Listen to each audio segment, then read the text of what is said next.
That's just sports, baby.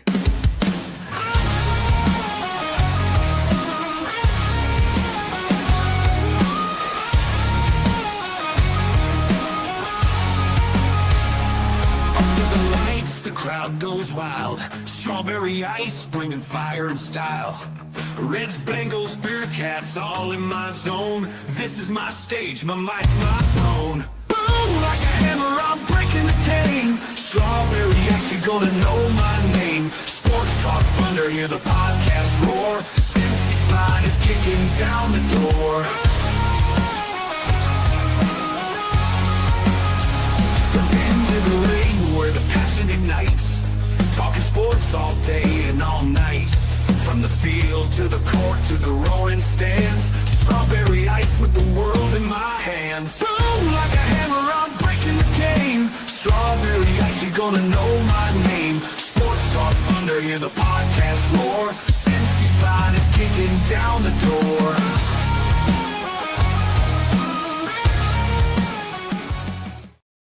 Hey guys, what's going on? Welcome to the show. This is Sports with Strawberry Ice. I'm your host, Iceman Jeff Trunapole, and as always, I'm bringing you sports from West Side point of view right here in the great city of Cincinnati, Ohio. And as always, I'm coming to you live from that ice cave. All right, shout out to my sponsors. They are Party Lawn and Landscaping for all your lawn and landscaping needs. You need your grass cut, you need shrubbery trimmed, I don't know, you need a paper patio, you need anything. I mean anything. Landscaping required. Think Party Lawn and Landscaping. Also, shout out to T Properties, quality housing for quality people. Check out the website at www.tpropertiesllc.com for all your rental property management needs and your rental needs. And of course, Meyer Window, Door, and more. I got them in my house. I highly recommend you get them in yours. They're energy efficient, great looking windows, easy to clean.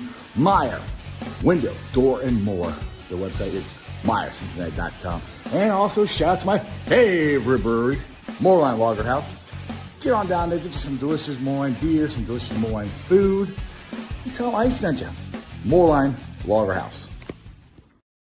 That's right. I'll be back down there 2 days on Sunday for the Bengals Steelers watch party. So come on down. I'll be starting playing some music and giving them some prizes away at 12 o'clock. The game starts at 1. We got some big screen TVs down there. You don't have to listen to the commercials. I'll be playing music. We're having a good time rooting the Bengals on. Also, you can get $5 drafts, $5 well drinks, $5 house wines, and $5 shots of the day. It'll be a great, great time. Now, next Sunday, we've got the Best Day Brewery pregame experience at the Moorline Lager House. And if you buy tickets to that, you automatically register to win, have a chance to win this autographed T. Higgins helmet. If you want a second chance, go to Moorline Lager House Facebook page or website and apply to their rewards program. That's free. I mean, the tickets you got to buy, obviously. But that's 2 chances to win the T. Higgins autographed helmet. So come on down. We've had a great time. We got a DJ down there next Sunday. We got me hosting. We're giving away prizes. We got football toss, free game day brewery, beer there, cornhole. We're under a tent. So it's going to be at a big screen TV, from what I understand. I'm going to clarify all this stuff tomorrow. I'm pretty sure it's going to be down there next week. And also, next Saturday on the 22nd, I'll be in the quote-unquote celebrity beer stein holding competition. So you got to sit there and you got to take a beer stein. This is a can. Take a beer stein and hold it up. I think it's full beer. Pretty sure it's full beer. As long as you can. And the last one standing wins. But they got a whole bunch of beer games going on down there because the International Stein holding competition is down there. I'm pretty sure they're going to be having that actual legit competition down there too. But they have keg tapping, a whole bunch of different beer games. It's going to be a lot of fun. It starts at 12 o'clock. My competition starts at 3. So hope to see you guys down there. What is up to everybody in the chat? We've got Stranger in there and we got Brad in there. What is going on, guys? It's a fun Who Dey Football Friday show. Hopefully very, very soon Dale will get off his show, Bengals and Brews, and come join me over here. I'm pretty sure AC's coming. I think AC's coming, but we'll see. As you can tell, I'm going to the Cyclones game tonight. That's why I started the show at 5 o'clock, not 5:30, so we can get down there and get some good seats. And if you guys have not been to a Cyclones game, I highly, highly recommend going to a Cincinnati Cyclones game. It is an absolute freaking blast. It's one of the best deals as far as professional sports goes, as far as tickets and cost of food and drink. It's a great time down there. All right, so we got the Bengals taking on the Steelers this Sunday. We'll see. What is that lip? What's wrong with my lip? Is that wrong with my lip, Greg? I don't know. He commented in the show, there's lip. I'm like, I don't think I have anything on my lip. But we got the Bengals and Steelers this Sunday.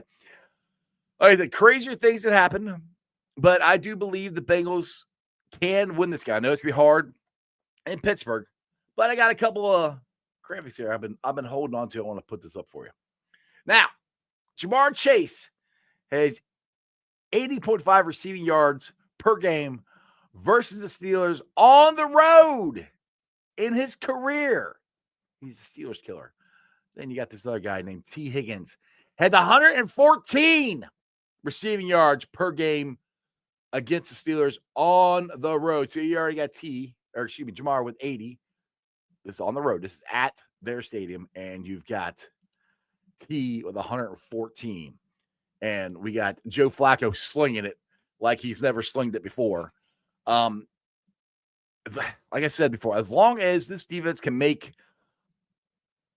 one or two extra plays, I think we got shot. The other thing I'm going to say is the offense has got to keep the defense, the Bengals defense, that is, off the field. They need long, sustained drives because, let's be honest, we're not going to have Trey Henderson. We're not going to have Shamar Stewart. I'm not sure if that's a big loss or not right now because he really hasn't done anything.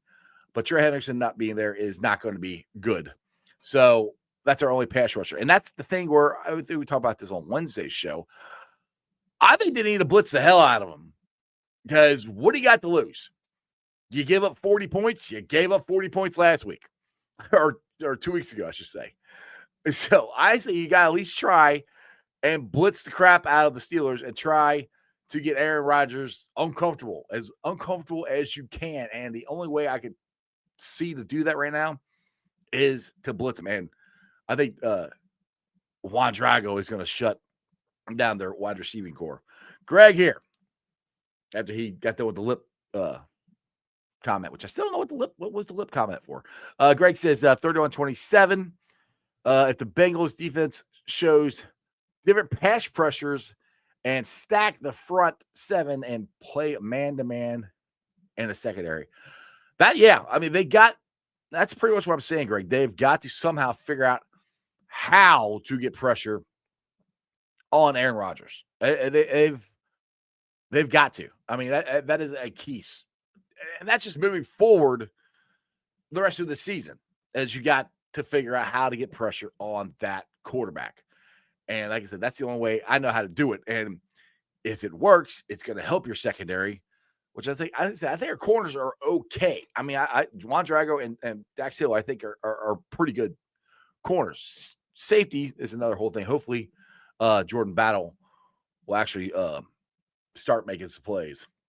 John, what's up? This old man from Michigan here. Hope everyone is safe and healthy out there. Exactly. Were you guys able to check out? I'm going to toot Dale's horn here. What'd you say here? Oh, great. Okay. Hold on. I gotta send this new chat. All right, hold on. I have to send Dale the new link, or the link to the show, because I think I'm dealing with Rumdale here. So it's gonna be fun when he gets on here. But just stick with me for a second here. Let me what do you want me to send it to? Okay, hang on a second here. I know this is great podcast right here. My apologies. I'll work on this here. On Bengals and Brews. All right. Go there. That is not it. Twitter changed stuff up here, and it's harder to find stuff for DMs. And for some reason, these guys don't know how to take the link that I send them and move it to somewhere else, which you can do. Hold on a second. Come on. I'm on the show, Dale. You should have told me this like before.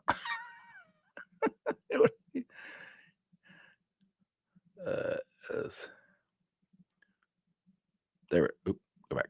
There it is. All right. There it is. Just send the stupid thing. There we go. Okay. All right.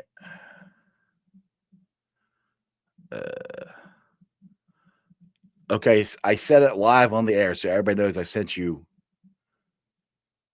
the link. All right, let's get back to this here. Sorry, guys. Greg, all right, you said Lips was my nickname from way back. Oh, okay. Well, I'll try to. Do you want to be called Lips? Lip, not Lips. Lip. Why were you called Lip? Now I'm like totally confused on what I was saying before. Dale got me all discombobulated here. But yeah, with the Bengals, they got to get pressure on the quarterback for sure. And like I said, I think our corners are good. I like Juan Drago. He's been playing awesome. If the Bengals defense was any better, he'd probably be getting stuff for Pro Bowl nominations. But Lip for Lippert. Yeah, that makes sense. The last name, Lippert. Yep, that makes sense. I got you. And hopefully Jordan Battle will play better. Now I want to get to what I was trying to do when Dale. I remember now when Dale texted. Dale wrote a really good article today on. Oh, here we go. We have somebody who's finally made it back to the show. He's making his triumphant return. He's all the way from California. He's worked me in for this Friday, and I appreciate him. He is the one. He is the only. He is the Godfather, Anthony Cosenza. What's up, AC? Hi there. How are you? Good to see you. Good to see you. I'm taking my oldest son laser tag in later this afternoon, so I've already got my camo on, and I'm going to take it seriously, man. So you're going for blood. I guess so. I haven't done laser tag in like a long time, but I don't know. It's with his school buddies and stuff. So I haven't done laser tag in a while, but now we got the whole crew here because the man who drinks and knows things. Sometimes we call him Dale, but I think this Friday we're just going to call him Rum Dale. He's the one and only Dale Altman. Dale, are you there? Yes. Is this Rum Dale? Also, yes. Oh boy, this is gonna be a very interesting show. AC. I was talking college football, so my show went long and it just ended, and then I was trying to get to my Dale Altman account that I never use on X to get your link, and I was like, it's wanting me to set up a password. I know you got to set up a password. And then I thought I set up a password, and it's telling me I did the wrong password when I was trying to. And I'm like, what is going on? I said, just send it to the Bengals and Brews account. Yeah, I already set up a password earlier for that. Yeah, that's why I did that live on the air. I was actually getting ready to find your article you wrote on Cincy Jungle about the wonderful draft that the Bengals have had the last couple of years on defense. I thought it was a really telling article, to be honest. Yeah. I've been putting in some work on some of these articles because obviously I would just like to write about the season and clip up stuff, but that's just honestly been depressing. Yeah, a little bit. So I went through those 10 of the last 13 picks and talked about them on the defensive side of the ball. Premium picks in the first 3 rounds. And one guy is good.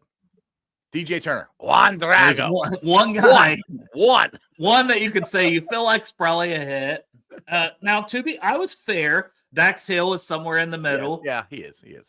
Even Cam Taylor-Britt, his first 2 years looked like he was on a Pro Bowl trajectory, and the last 2 seasons have just gone in the tank. So, yeah, it doesn't look promising. But once again, it's within the last 4 years. Some of these guys can still prove themselves. Hopefully. But it doesn't look good. I mean, if we're being honest. Yeah, it doesn't. By the way, I'm dressed because I'm like this because we're going to go to the hockey game tonight, the Cyclones game tonight. So that's why I started the show at 5 o'clock because we want to help get down there and get parked and everything. So I appreciate you guys being able to jump on a half hour. You're just selfish, man. You're selfish. I get it.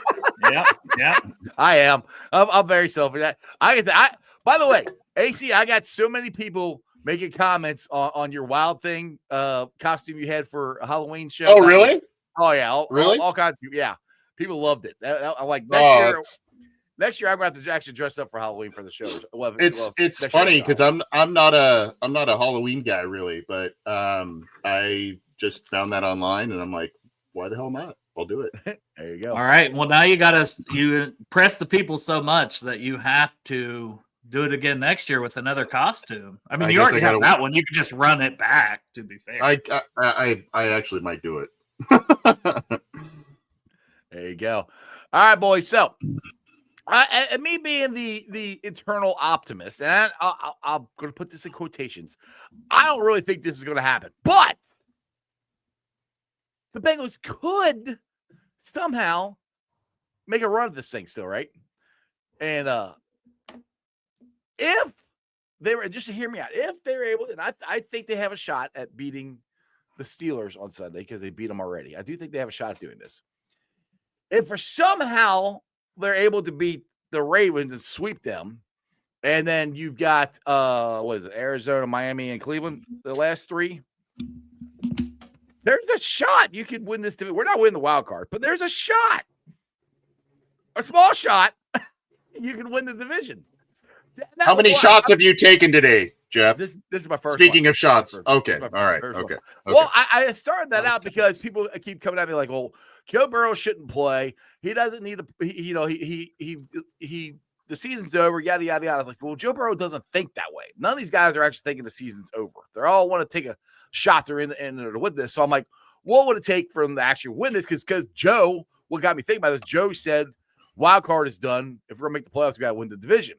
I'm like, well, if you're already undefeated in the AFC North, well, if you stayed undefeated and you won the last three, maybe you could pull it off. And that's what got me thinking. That was listening to what Joe Burrow said in his press conference. So I mean, it's a long shot. Like, and I'm not saying they can pull this off, but it is a shot, and it could happen because I think they can beat the Steelers. The Ravens, I'm not so sold on, but their defense isn't that good, and I do think we can score on them. It just depends if we can stop them or not, which haven't been able to stop the Jets or the Bears. So, yeah. Anyway, go ahead, AC. On my crazy Friday, the optimistic thought. It is a little crazy, but I mean, going to what the players said, I mean, you're not going to expect guys to start, folding up the tents and saying that sort of thing publicly anyway. But I do think there is a sense of belief in that locker room. How founded it is, I'm not sure. But I mean, basically, really, what you got to have them. They got to go 6-2 at least the rest of the way, and that might be pushing it because we saw that 9-8 didn't take care of it last year. So, but you're right. The wild card, that's not going to be. I don't think that's going to be obtainable for them. For me, it's really kind of doing some things that for the Bengals that are kind of unprecedented, at least in kind of recent history. That's beating Lamar Jackson twice in a year.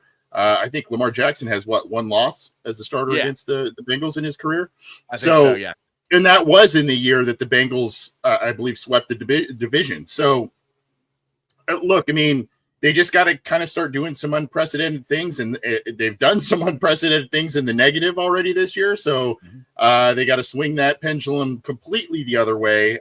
I'm really curious to see how this whole quarterback scenario plays out, when Joe comes back and what game that'll be, and can Flacco still play at a high level and they scrape together some wins. I mean, it's possible. These last two losses have just torpedoed the season. I mean, I go back to that. Just think if they would have won and Joe Burrow was back on the field Tuesday, we'd be freaking going nuts. Like, oh, we are so back, baby. But we lost to the Jets. Yeah. And the thing is, Joe Flacco played out of his mind, played incredible football. Like, we didn't lose those games because Joe Flacco or the offense. So whether Burrow is in there or not, listen, that's not a knock on Burrow. We know he's arguably top three quarterback. He's top three. We can arguably higher than that, but he is top three quarterback in the NFL. But you didn't win those games, and you're 3-6. Exactly. So you're staring down playing in Pittsburgh, who also needs a win because the Ravens are creeping up on them, and they got to try to hold them off for the division because every other team's thinking that too. It's not just the Bengals. Right. We need to win the division. to guarantee a playoff spot here. The Ravens are thinking that. The Steelers are thinking that. So are the Bengals. But that's what I'm saying. Like, We have the worst defense by far of those three teams. Oh, yeah. And now we're playing Pittsburgh, New England, who's playing damn good football. Mike Vrabel, head coach, and Drake Mays put himself in MVP conversation. Then you get Baltimore and Lamar, like you mentioned. Then you get Josh Allen and Buffalo, and then you get Lamar again. That stretch of games when you've already lost 6. Yeah, I don't see I think we do just enough to win some games to where we're picking around 15 to 17. Oh, we're probably like we do so many. Goody. Yeah, the Marvin money range, right? Yeah, I said the exact money range lately too. Yeah, 9 and 8.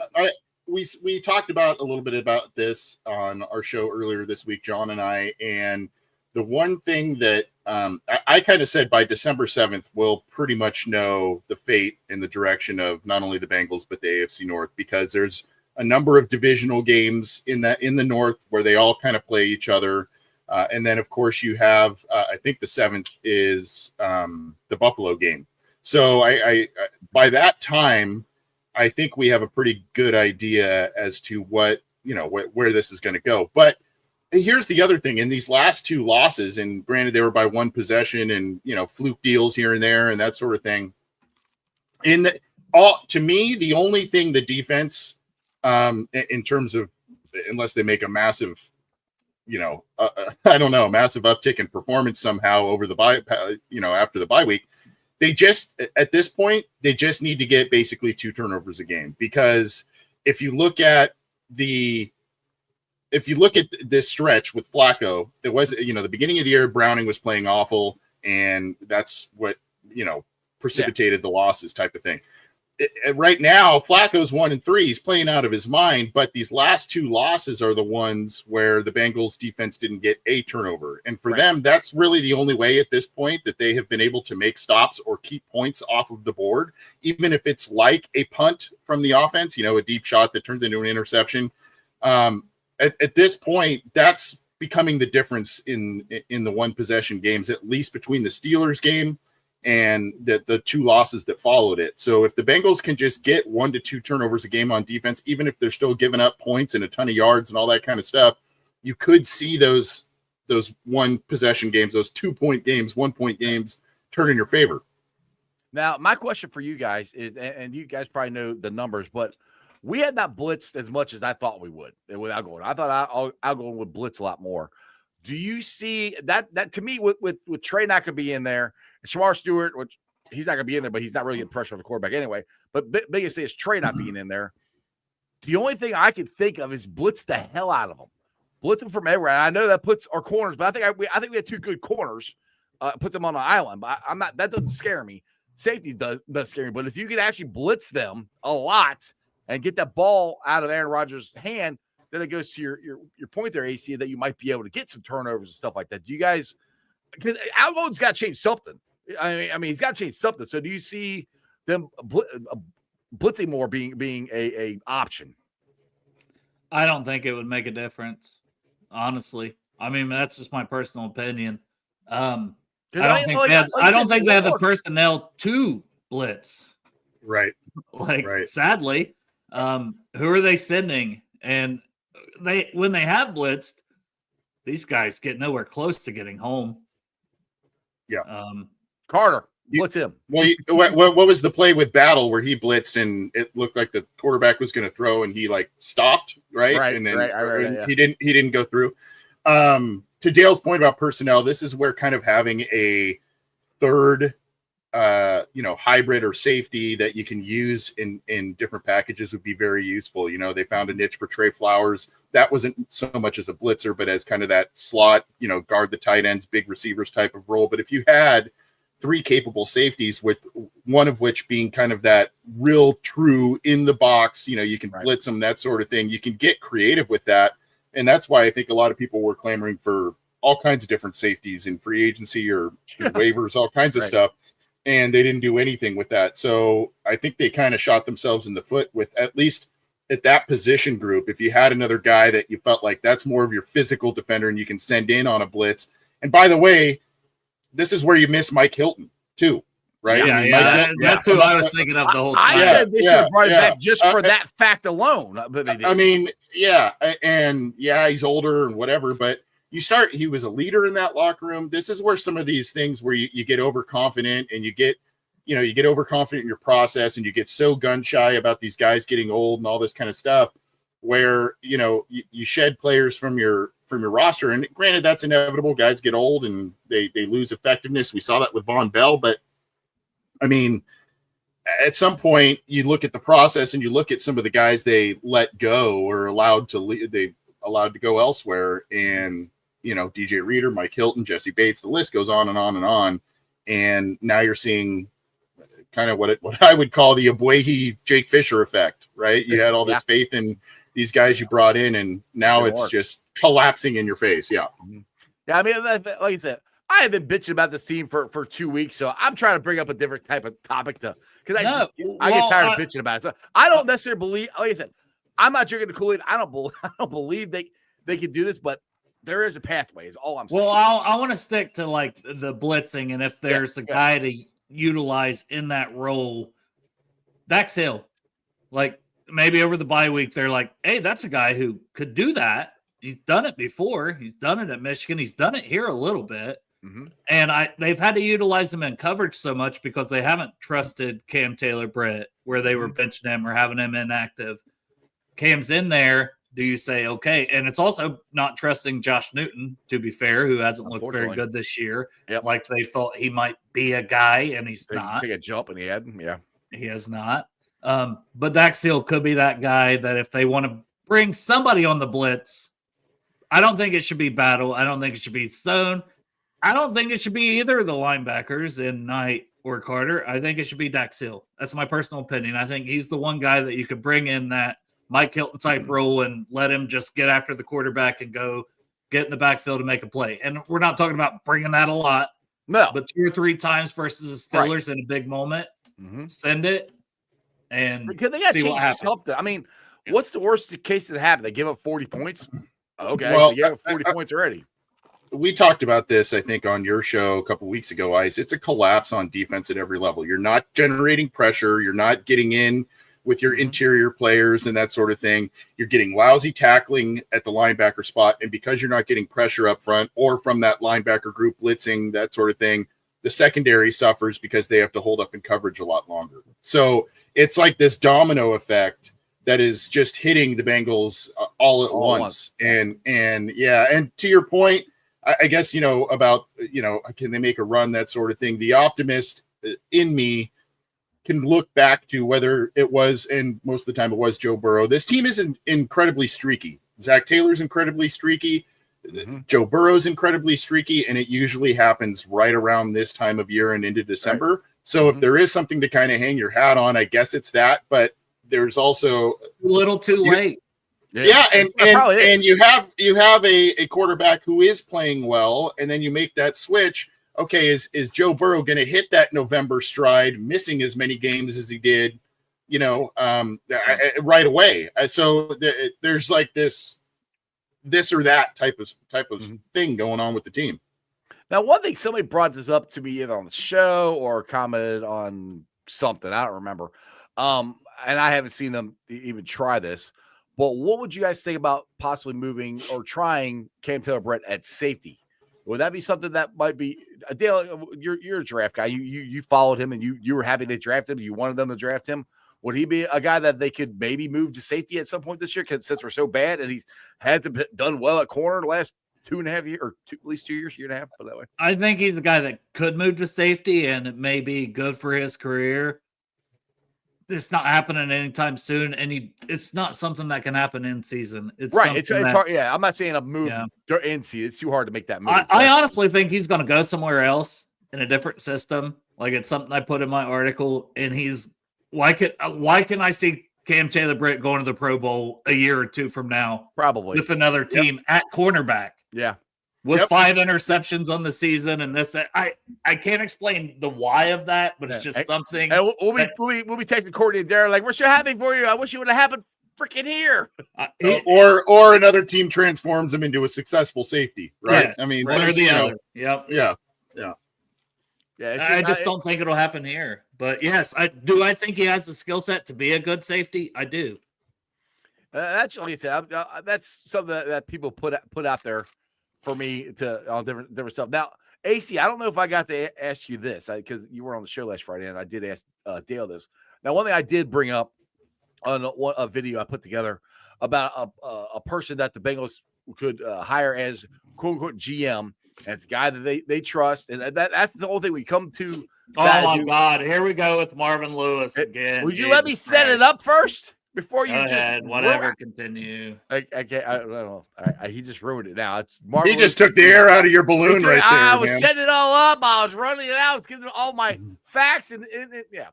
So Marvin Lewis is GM because I say it because the Brown family trusts him, and the reason we said this on the show before.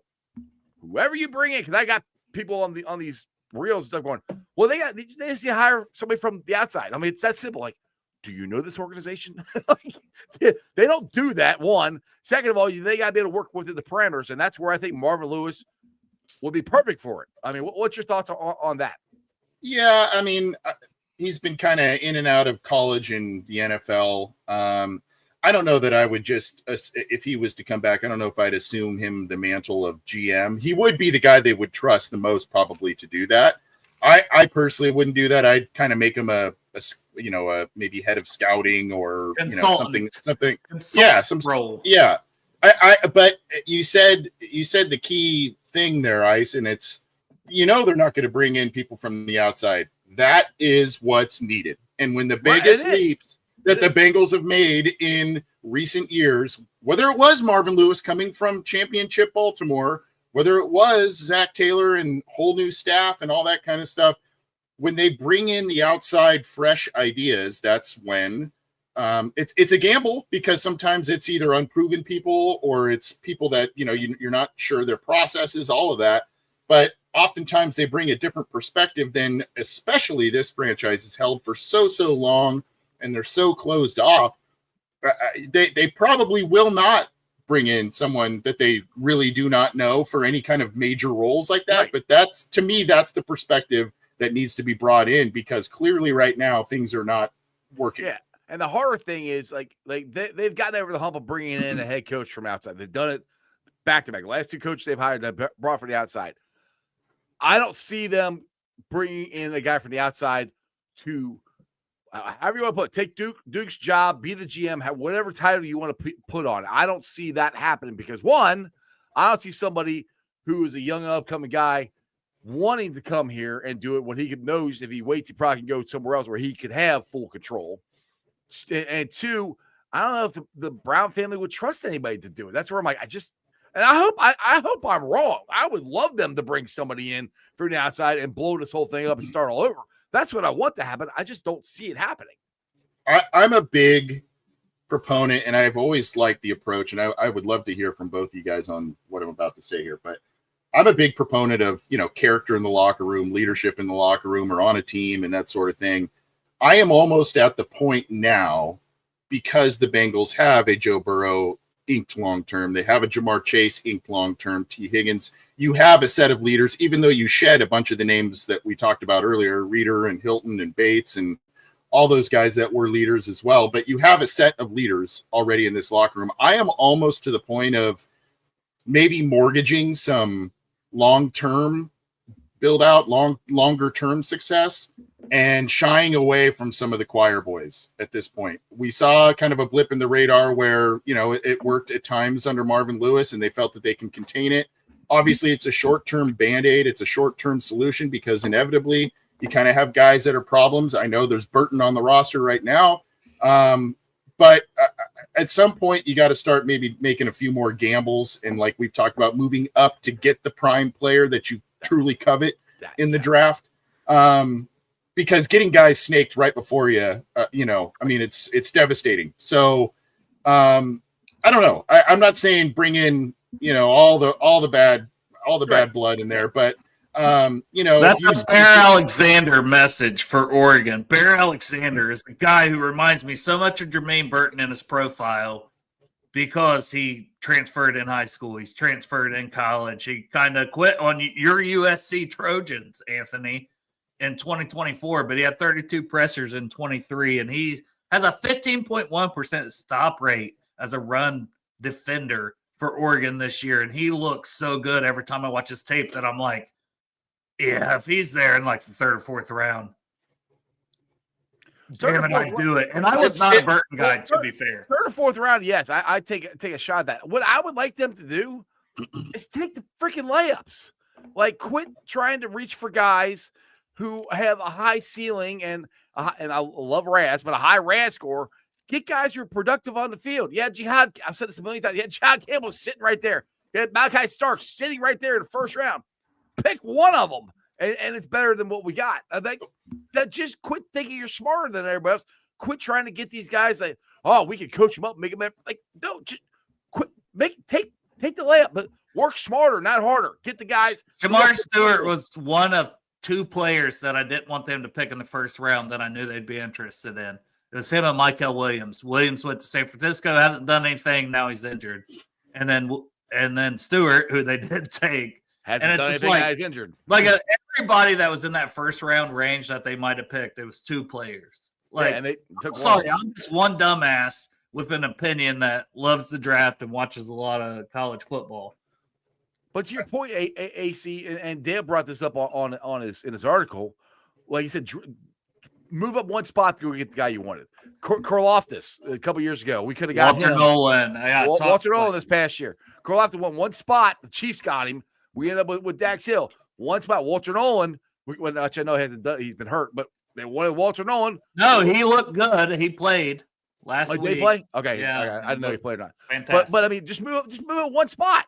Like say you give your first round pick and a 6th round pick and you move up, or a 5th round pick and you move up. Who cares? Well, especially and Dax was a solid pick, but Karloff this year, falling there. We were picking at 31 that year. Mm-hmm. The Chiefs were picking at 30. That's the year we went to the Super Bowl. You were that close. Yeah. Karlaftis could have been that piece to add to another pass rusher.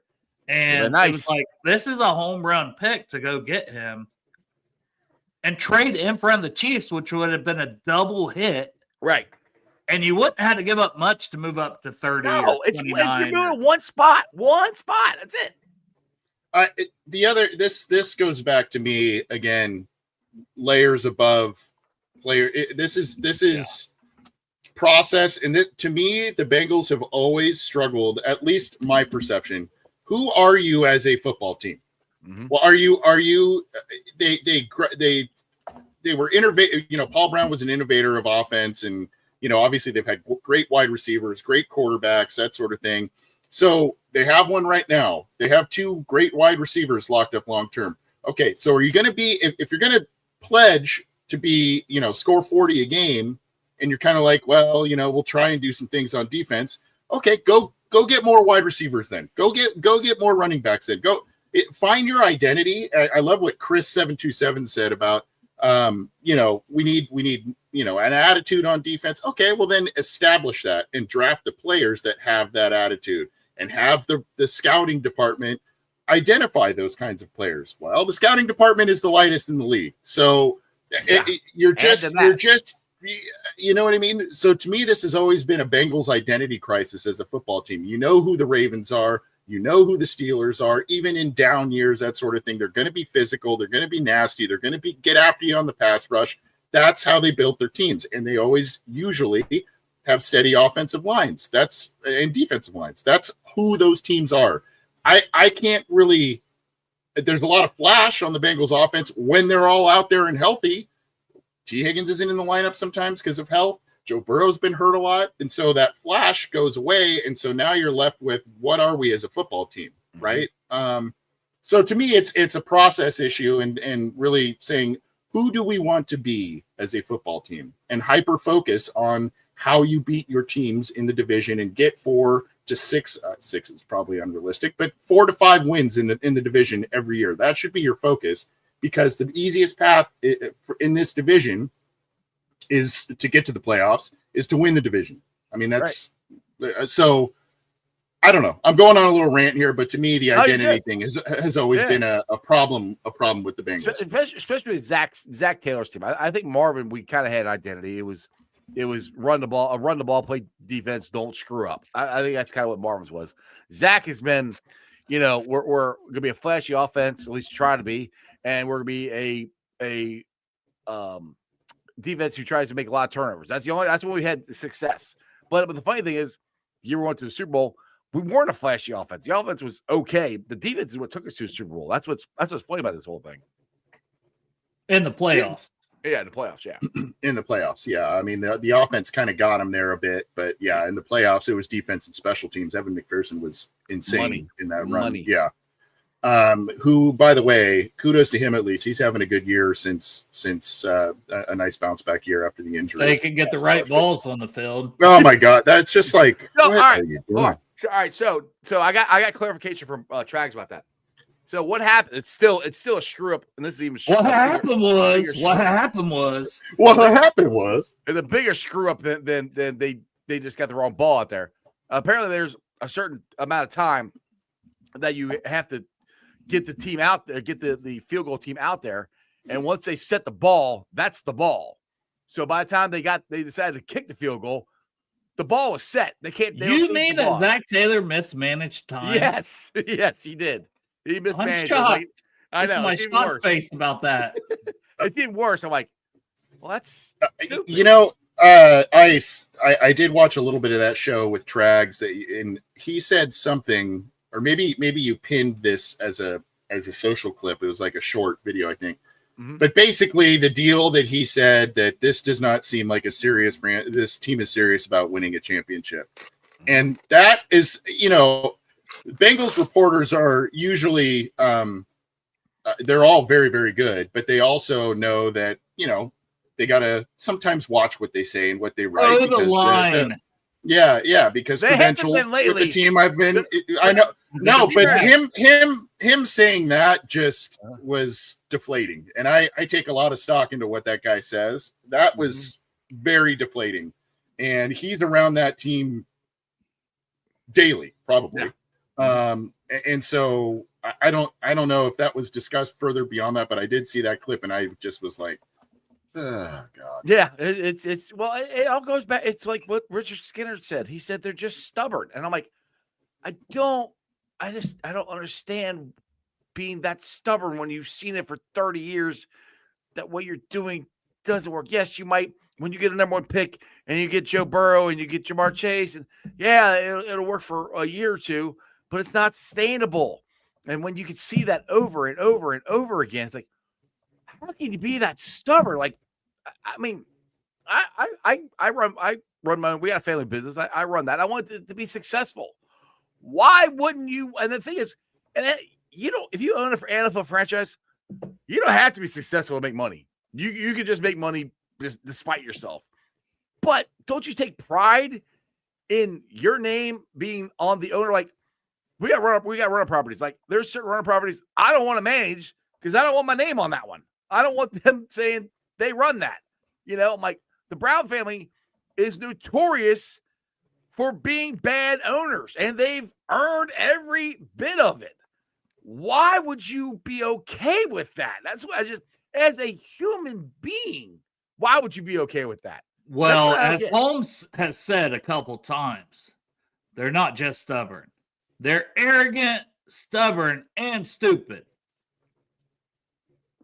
Acronym, ass. That front office is ass. Well, the problem is it's because Holmes. I like that, but in one sense, they are not stupid people. They are highly educated. They are. Anthony, run with it. It was a good acronym. No, but the way they run their team is stupid. Yeah. They're not. That's the oddest thing to me. They're not stupid people. They just the way they operate their team is stupid. But I don't know. They have always seemed, and I've briefly met a couple of them, but. They're always and I did meet Elizabeth when last time I was in Cincinnati. She was fun, but they do position themselves often as they think they're the smartest people in the room, right? Yeah. And so that is why it's almost like, how dare you question our process? How what do you mean? And then they point back to some obscure year or some, you know, I mean, it's like, anyway. Zach Taylor's getting really good at that too by pointing back to. He keeps talking about it. I know. Going to the Super Bowl. Yeah, I know. It's a half a decade ago, Zach. Yeah, it was a while ago. I'm like, I mean, Duke does that too. It's like they're starting to become Bengal-ized. They all hang out with each other. We know what we're doing. Like, yeah, we get Joe Burrow hurt every year, and we have no defense, and we can't draft. We know what we're doing. Like, I don't know. I'm just dumbfounded by the arrogance. I'm sick of the lack of accountability from the front office and not speaking and stuff like that. And people are like, "Well, people don't ask for them to speak during the season." Yes, they do. Richard Skinner asked. They all do, yeah. And they get turned down time and time to get trade deadline, all this stuff. And you should be speaking at those times, whether you're going to be active, not active. Right. You're looking like you should be having to answer something right during the season. Right. Lack of accountability, but you want accountability from your players. Yeah, and when things go good, they're right in front of the microphone, like, "Hey, we did good. We're doing great." They had articles written about them in the New York Times. "Hey, we're doing good." When we suck, I can't. Yeah, no, I'm not. No comment. No comment. It's like, dude, you can't be. All right, it's just like any of us, like Dale. Let's just say you put out a draft guide and you have a guy ranked high, and some team drafts him, and he's a bust. You're like, well, I was wrong. I put my name on it. I'm like, if I some stupid take I say, and I put it out there. To be fair, a lot of people do that. They never talk about the bust. I'm like, yeah, I was wrong on that guy. Yeah. You got to have accountability for what you say or what you do. I mean, that's just like thoughts, right. Like I'm sure people are going to, if I clip this, that which I probably will. My whole thing, like, well, we got a shot. You never know. People are like, you're stupid. We don't have a shot at all. Like, well, we do if this works. But if I'm wrong, I'm wrong. Which I mean, I don't necessarily believe that. You're being optimistic. There's nothing. Yeah. That's one thing too. I have no problem. Yes, down this road, I just can't. 100%. It's a healthy mindset to be optimistic. It's not the world I live in, but I love people that do. You know what I mean? Like, I can separate. My life's hard enough in general, but I can separate. Like, I can talk about the Bengals. I have like no emotion. I do. I am not really mad. Not like, I guess I'm happy. Well, I guess there's emotion when things are good, but when it's bad, with the draft, I just think about if we get a guy like Red Murdoch at linebacker, that's perfect 2.0. That's where my head goes, and that's what keeps me safe. It's like that's where I go back to what I said last week, where I kind of wanted to get so bad that and that's the only way I think things are changing. This goes so bad, they have to change something. But as a fan, I'm tired of going through that. I don't want to go through that. I want to go to the playoffs. I want to win the Super Bowl. That's what I want to do because we already went through that last 2 years. Well I've seen some of Goodberry's chat this week or whatever stuff on X where, he's been going at it with people who are like, oh, that type of thing. And he's like, I want to see them go 6-2 and play good. Like, I want to be a fan and watch my team and have hope. Right. Now, it may ultimately land us with pick 17 or 18 or whatever, but at least we'll be in the mix, right? We'll be trying. That's what I want to. I'm never going to root for us to lose. It was hard to root for us to lose to get Joe Burrow against the Dolphins. But the thing is, though, even if you have pick 17, what was our pick last year? Was it 17 last year? I can't remember what we have. All right, so we had pick 17 last year. If you take Jihad Campbell or Malachi Starks, we're not bitching about who you drafted. So, I mean, you don't have to have that. That's what everybody's like. I'll just get a high draft pick. You can get good draft players. Draft better. It doesn't matter where you draft. That's what I keep saying. It's like the whole. No matter what happens this season, we have documented proof of people you have drafted who don't work. We don't. They have sadly proven they can't draft outside the top 5. Right. So change something. So with it, to me, the Bengals exemplify a team that is most of the time, hyper risk adverse. And you can look at the draft, not moving up, not going big in free agency most of the time. They are largely risk adverse, but they have spots of desperation. And those spots of desperation, particularly in draft picks, has torpedoed the team. You can look at when they did the Abuehi Fisher thing. You can go back to Akili Smith. They were picking number 3 overall. 2 quarterbacks went in front of them. They could have had every draft pick in the North States. So they were desperate for a quarterback, and they grabbed the biggest project of them all in that class, pretty much. Right. Then you can go to the Billy Price thing, right? Frank Ragnow gets snagged right before him. We got to get a center, and they do that. That torpedoes that. Now this year, they were focused probably on a couple of positions, but we know they like Shamar Stewart, and they had questions with Trey Hendrickson. Sam Hubbard was retiring, and they're like, we need an edge guy. So I'm not saying Shamar Stewart's a bust. He could have a great rest of this year or great, next couple of years, and I hope he does. But right now, these spots of desperation, after being so risk adverse in many other ways of how they run their franchise, it kills them. It kills them. Dustin Graff here says, it sucks. The draft can end up being 50-50 on success. Fairchild Rivers, which have been good. Barrett Carter, I think Taj Brooks has been great on special teams. I'd like to see Taj Brooks actually get some more shots at running, but they did hit it on so far. We'll see what now. I thought McKinley Jackson would make a jump in the second year, but it looks like Jalen Rivers and Dylan Fairchild are 2 good guards. Let's see what happens next year, because for some reason our draft picks that we think are good one year can't make the jump next year. Dale, I want to ask you a question here. I was going to say our first two picks, though, it's the premium picks, and Shamar Stewart, who is a bit of a project, and Demetrius Knight, who's a 25-year-old linebacker that was at best a 3rd-round pick. Mm-hmm. And you took him in the 2nd because it was a weak linebacker class. Now the next 2 are going to be good linebackers, but it's like you're trying to force needs because you're not aggressive in free agency. Right? They don't get out of their own way, and they put themselves in these holes, as AC was talking about. They paint themselves in corners that we've got to take a linebacker here. I just wonder, they probably had Swessinger high. They probably thought Swessinger would be there in the 2nd. They should have, because it was Campbell and Swessinger. Mm-hmm. Point blank, the 2 linebackers you wanted to draft. Swessinger goes right away. They're like, well, we got to take the next guy. And didn't even think about a Tate Ratledge or anybody else. Right, that's who I wanted. So I question here. Nostradamus here says, get off Stark's train. The kid has been ass this year. I thought he's been playing good for Baltimore. Am I wrong on that? He's played better the last couple of weeks. The whole Baltimore defense has been bad. Yeah, the whole defense. A lot of BK's been out, a lot of guys, but now that they're starting to get a little healthier and starting to figure out their personnel, they're starting to do a lot better, and he's looked a lot better along with that. And as a rookie, that's what you hope for, right? That a guy starts looking better as the season goes. Yeah, which ours aren't. I think that Starks still would have been a good pick. Yeah. Like, it was Campbell and Starks for me was my highest rated players.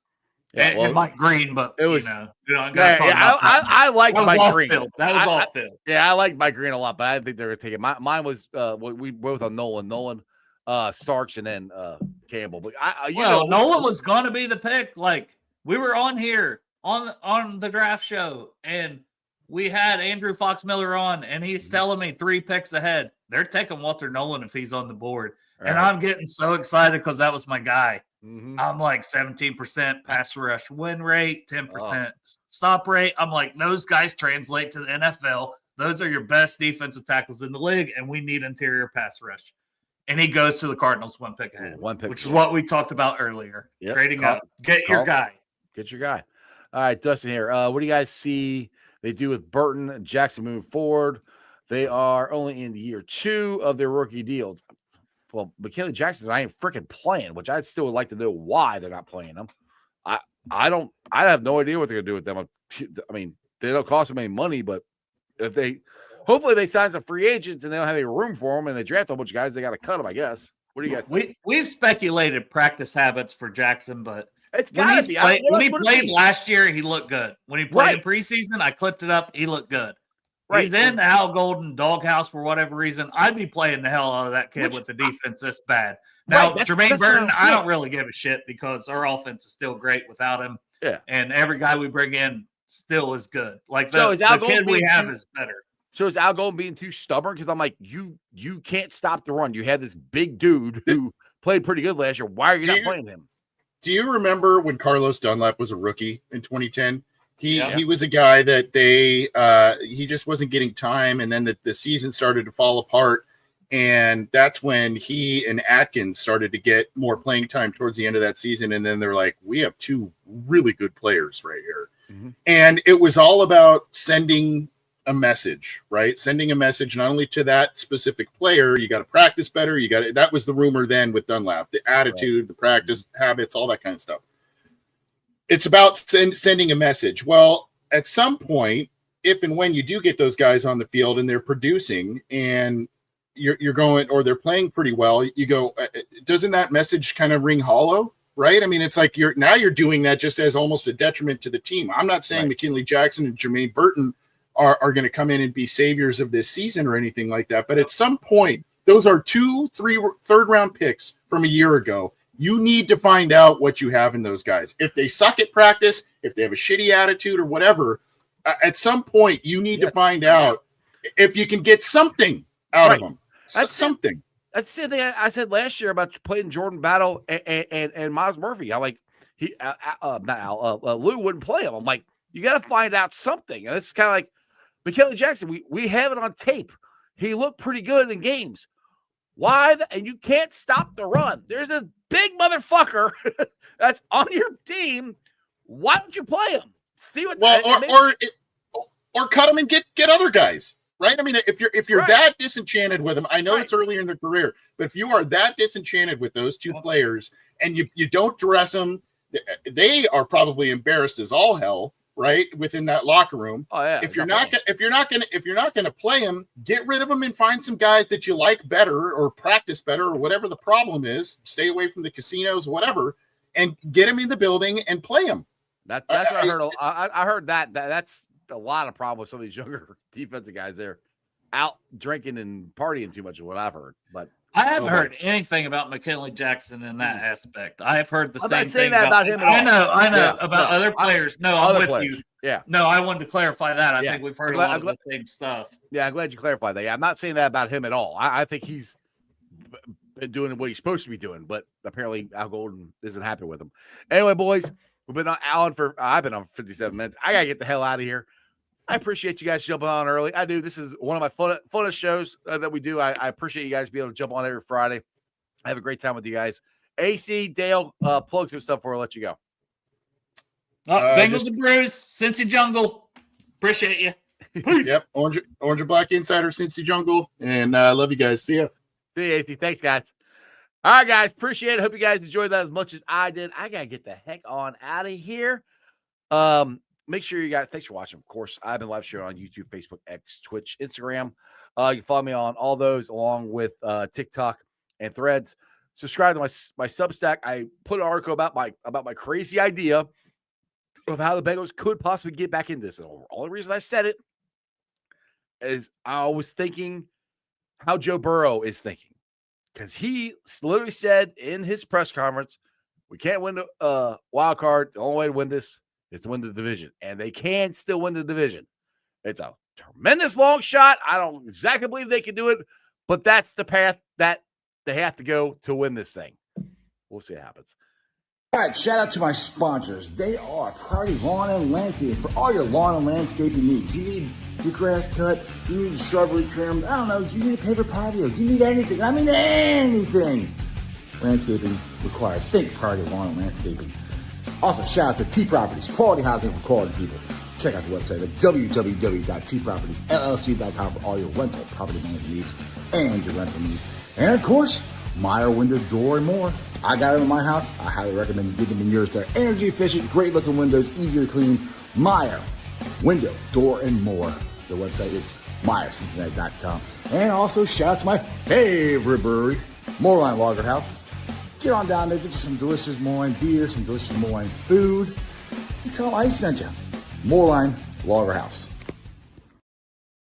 And come on back down to More on Logger House. This Sunday, I'll be down there doing the Bengals Steelers watch party. I'll be down there at noon.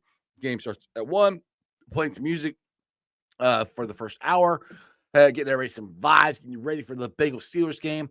And then between commercials, I'll be playing music. We'll be giving away surprises and stuff. We got $5 drafts, $5 well drinks, $5 house wines, and $5 shots of the day. Now, next Sunday, make sure you come on down to the Best Day Brewery pre-experience at Moreland Lager House. When you buy a ticket, you are automatically registered to have a chance to win this autographed T. Higgins helmet.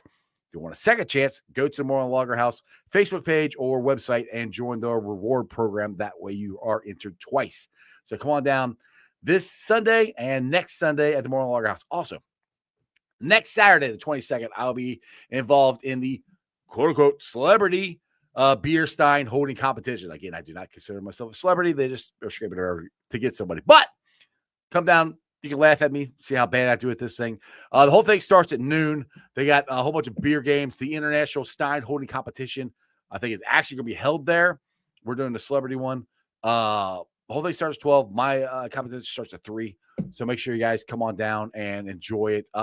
Next Sunday, we got the tent out there with a big-ass TV screen out there. It's going to be heated, so if you guys are cold, come into the tent, warm up. We're going to have all kinds of food down there, drink. It's going to be a great time. Other than that, you guys have a wonderful weekend. I'll see you back here on Monday, hopefully for a Bengals Victory Monday with Cap and Corey. And remember one thing only, that's Who Dey for life. And everybody throw it up. Bengals World Order. That's just sports, baby. See ya!